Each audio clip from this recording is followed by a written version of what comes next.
Токму затоа треба многу повеќе јавно да говориме на оваа тема. Кога се зборува дискриминацијата, изминативе денови најмногу се ставаше во контекст на образовните асистенти, односно недостигот на истите во училиштата. Полека на сигурно пристигнуваат, дел од нив ги подпишуваат договорите, но што се случи во меѓувреме? Колку представки пристигнаа до Комисијата за спречување и заштита од дискриминација? Се прашања кои му ги поставуваме на членот на Комисијата Душан Томшиќ. Добро утро, Душан, и добре ни дојдовте во Македонија. Добро утро, добро не. Учениците со попречености учебната година ја почнаа без образовни асистенти, ќе ги добијат наскоро, но што во меѓувреме? Колку представки пристигнаа? Што велат бројките? Значи, Комисијата за спречување и заштита од дискриминација, уште на почетокот на самиот прв училиштен ден, нели од вестите видовме дека сите ученици почнаа да посетуваат настава, освен учениците со попреченост поради недостатокот на образовни асистенти. Ние веднаш по допрен глас, значи отворивме предмет, донесовме одлука за поведување на постапка за утврдување на дискриминација, да видиме што се случува нели во реалноста. Голем број од родителите реагираат кај нас и телефонски и на мејл адресите, значи имаме околу 5 представки кои што се со основ попреченост. Така да ние не чекавме, туку веднаш почнавме да нели поведеме постапка и да видиме каква е реалноста. Значи веднаш испративме реакција, потсетивме на коментарите на Комитетот за правата на лицата со попреченост дека инклузивното образование треба да се свати како основно човеково право на сите ученици и дека сите мерки за поддршка на учениците со попречености треба да бидат во согласност со инклузијата, да се наменети за јакнење на можностите на овие ученици, да учествуваат во училницата, но и надвор во училишниот двор, да бидат заедно со своите врсници, наместо да бидат сегрегирани и одстранети од образовниот процес, бидејќи ова е повреда на едно од основните човекови права, неможноста да посетувате настава и никаде во ниеден закон не пишува дека доколку ученикот нема образовен асистент, тој не треба да биде примен во училиштето да ја следи наставата. Како ги процесираше представките Комисијата? Значи, ние веднаш истиот ден испративме и дописи и до основните училишта со ресурсен центар, бидејќи тие се работодавачи на образовните асистенти, со цел да добиеме конкретни податоци во однос на овој случај. Значи, пративме повеќе прашања, значи колку ученици или училишта побарале образовен асистент од основните училишта, значи да видиме во која бројка е таа, и најбитното е колку финансиски средства се обезбедени од страна на Министерството за образование и наука и дали таа бројка е доволна. Од добиените податоци може да констатираме дека бројката не е доволна и дека сепак ќе останат ученици кои што ќе немаат образовна асистенција во текот на учебната година. Значи, добивме податоци од основното училиште Кочо Рацин во Битола, каде од 46 училишта има побарување за 190 асистенти, додека се одобрени вкупно 164, од Маца Овчарова од Велес, од страна на 31 училиште побарени се 116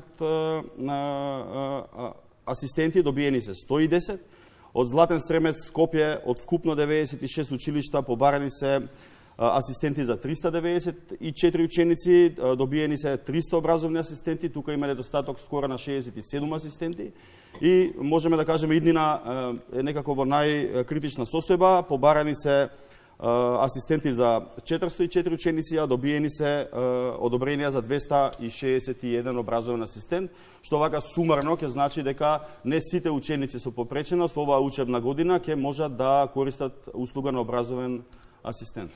Но најавите на новите закони кои што ги најави министерката секако треба да ја решат, да ги решат овие проблеми и во основното и во средното образование. Што е чекор напред на тема инклузија? Значи, точно така, ние сакаме да упатиме една благодарност до Министерството за образование и наука, што комисијата ја вклучи во работните верзии групи нели на подготовките на законите. Донесени се измени на Законот за основно и нов закон за средно, покрај законите за образование на возрастни и така натаму, кои што не ја допираат инклузијата. Може да кажеме дека во однос на основното образование се регулираат роковите до кога треба да заврши постапката за избор на образовни асистенти, тоа е месец јуни, и дека образовните асистенти ќе може да следат еден ученик во целиот период на наставата во основно образование, и новината е во Законот за средно образование, каде што нели се воведува поддршката за учениците со попреченост и се воведува услугата од образовна асистенција, но сепак треба да се земе во предвид да се поправат работите за оваа учебна година до носењето на законите кои што се моментално на ЕНР системот.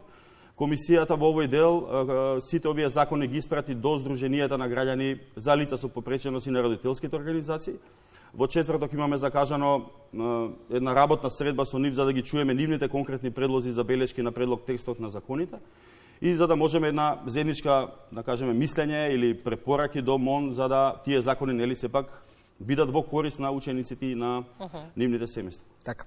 Ова не е единствена тема по чиј основ имате ангажман, по кој основ пристигнуваат представки од граѓаните за дискриминација? Значи, представки пристигаат по многу разни основи. Најголемиот број представки се во делот на работни односи. Во последно време, значи, имаме представки во образованието, значи во дел на сегрегација, во делот на правата на учениците со попреченост и на децата роми. Знаеме дека Македонија има и изгубено пресуда пред Европскиот суд за човекови права Елмазови, каде што е констатирана сегрегација во училишта во Битола и Штип кон ромските ученици. И дел од предлозите на законите во основно гледа да го реши овој дел со реонизација и со неможноста нели да сегрегирате и да испишувате или запишувате деца по различни реони. Понатаму имаме убави случаи два кои што значат, да кажеме, и некои превентивни или медиаторски активности. Подопрен глас исто постапивме во врска со населеното место Казандол во општина Валандово, каде што околу 400 жители и 17 деца кои што живеат таму останаа без вода за пиење, така да наш член отиде на самото место, разговараше со жителите, се разговараше со општината. На наша голема радост, општината веднаш постапи, донесе цистерни за пиење, а јавното предпријатие кое што е задолжено за снабдување со вода веќе ги презема врските за снабдување со вода во Казандол, бидејќи тие таму мештани се напојувале од бунари ископани кои што во текот на летните месеци биле пресушени. И уште една интересна представка беше училиште тука во Скопско, Сопиште, каде што едно основно училиште кое што има и подрачно училиште во едно населено место близу до Сопиште, кои што се од македонска и турска национална заедница, никога заедно не се сликале за табло, значи биле одвоени таблоата за македонските ученици и за турските. По поднесена представка, исто колега наш комесар отиде во училиштето, разговараше со директорката, со градоначалникот за да од оваа година и следната веќе сите заедно ќе бидат сликани, и во меѓувреме градоначалникот прифати да ја поправи канализационата мрежа во тоа училиште, така да самите мештани во тоа место пратија допис до нас дека ја повлекуваат представката, дека нели се задоволни од исходот на целата постапка, така да сметаме дека овие активности се исто така многу важни во делот на остварување на правата на лицата, на обезбедување на еднаквост, без секогаш да мораме нели да поведуваме постапка и јавно да жигосуваме некој дека сторил дискриминација и предизвикува нееднаквост. Но каков е впечатокот од пред, да речеме, година и половина, две, кога првпат ние тука во Утринската почнавме да зборуваме на оваа тема? Граѓаните, барем јас имам впечаток дека се поинформирани и од анкетата која што пред малку ја направи колегата Мартин Николовски. Тоа значи дека ги интересира или дека конечно се охрабруваат гласно да говорат за себе, и овој тип на гласно говорење е добар во контекст на информираноста. Јас сметам дека граѓаните пред се во предметите кои што ние постапуваме ја гледаат непристрасноста на комисијата и гледаат дека постапките течат без разлика кој сте и што правите во животот.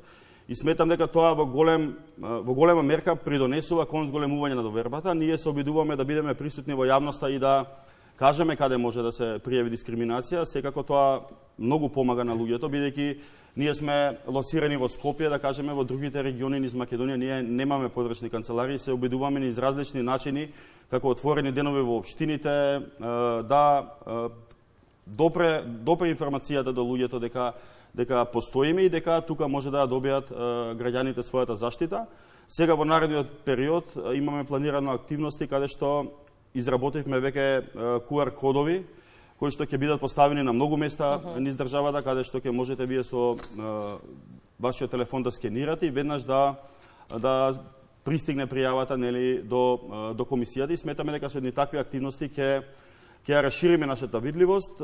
Потпишавме меморандум со претседателката на државата, таа ги понуди своите канцеларии народни кои што се викаат нели за комисијата да може да одржува таму настани со со различни групи на граѓани и да ја даде нашата подршка во лобирање на носење на одредени закони кои што во себе би ги отстраниле деловите кои што предизвикуваат нееднаквост во нашата држава. Така да сметам дека имаме доста голем број на активности кои што значат подобрување на видливоста и информираноста нели кај граѓаните. Таков еден беше настанот во јули месец, каде што започнавме на серија која што се вика Разговори за еднаквост и токму таа почетна иницијатива беше на тема инклузивно образование. На самиот настан беше присутна и министерката, се разговараше за повеќе аспекти за инклузивноста на образовниот систем, како за учениците со попреченост, така и за учениците од другите етнички заедници, како за другите ученици кои што нели се различни по основ на други основи во законот и се донесува одредени заклучоци. Во моментот правиме акцијски план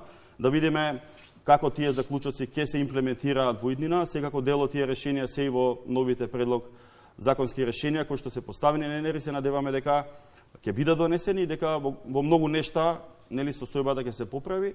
Во делот законите комисијата доби своја улога во Законот за средно образование, значи таму се предвидува да има ученици кои што ќе бидат како народни правобранители, кои што ќе треба да поминат обуки за човекови права кај народниот правобранител и комисијата, за да може понатаму тоа да го пренесат во рамките на самите училишта и сметаме дека со еден таков пристап кај најмладите ќе успееме да ја подигнеме свестоста за еднаквоста и дека сите сме еднакви без разлика како се чувствуваме или како изгледаме, така да.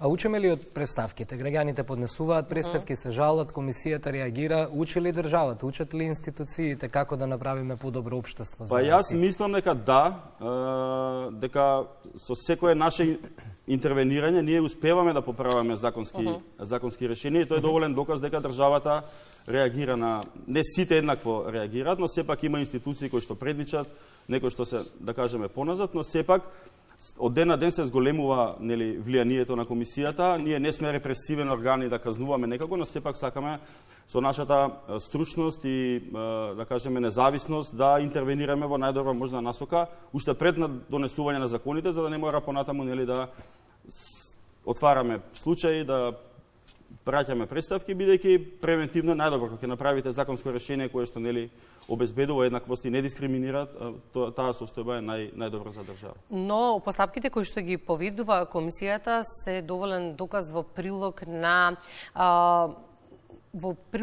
граѓаните кои што сакаат да пријават на оваа тема, бидејќи многу често се плашат дека се што ќе се каже гласно или некаде ќе се пријави некаде ќе заврши во нисистемските лавиринти и ќе се заборави. Па ние како комисија сме упорни и случаите кои што стигнуваат до нас не оставаме да се заборават, значи инсистираме, дури имаме мандат и да отидеме на увид во самата институција, да побараме документи по однос на случајот за да видиме на крајот да биде решен случајот, така да кај нас предметите не стојат, мислам не ги забораваме, така да се трудиме на најдобар можен начин да постапуваме по истите. Мал хендикеп за нас е што сме мала служба, имаме недостаток на правници кои што би требало да ги добиеме, за да можеме да ги исполнуваме сите наши функции, бидејќи ние сега најголемиот дел од енергијата го трошиме на решавање на представки, но сепак следењето на законите, давање препораки, превентивните активности ни се малку на страна од недостаток на лица кои што тоа би го работеле. Така да имаме побарување секоја година и до Министерството на финансии, и до владата, и до собранието, но тоа за жал за сега не е одобрено. Се надеваме во подобри времења дека ќе ја свати државата улогата на телото за еднаквост, дека тоа е независно, дека не е на штета на државата, туку дека е во интерес на сите да обезбедиме еднакви права и еднаквост на сите граѓани во нашата држава. Така. Само чисто како подпрашање, што плюс како услуга или слично би добиле граѓаните со добивањето на правниците? Значи, пред се тука се превентивните активности. Ние многу заостануваме во делот на превентивата, да збориме гласно, да правиме превентивни активности и да нели потикнуваме промени. Второто е, ние во многу мал дел од капацитетите сега можеме да ги следиме сите нови законски решенија кои што се предлагаат и каде што можеме ние да дадеме своји коментари. Во иднина, согласно законите, ние имаме мандат да интервенираме во наставните содржини, наставните програми. И тука нели капацитетот не е доволен, така да доколку ги обезбедиме сите овие ресурси, ние секако дека ќе можеме во поголем капацитет да интервенираме во поголем број на области на на работење на државата. И пајде, праќаме пораката, па ќе видиме дали ќе има промени за извесен период. Ние секако пред нова година треба уште еднаш да се видиме, да сумираме оваа 2024 во однос на представки и во однос на постапки кои вие ги поведувате. Благодарам. Благодариме за гостувањето. Благодарам и на вас.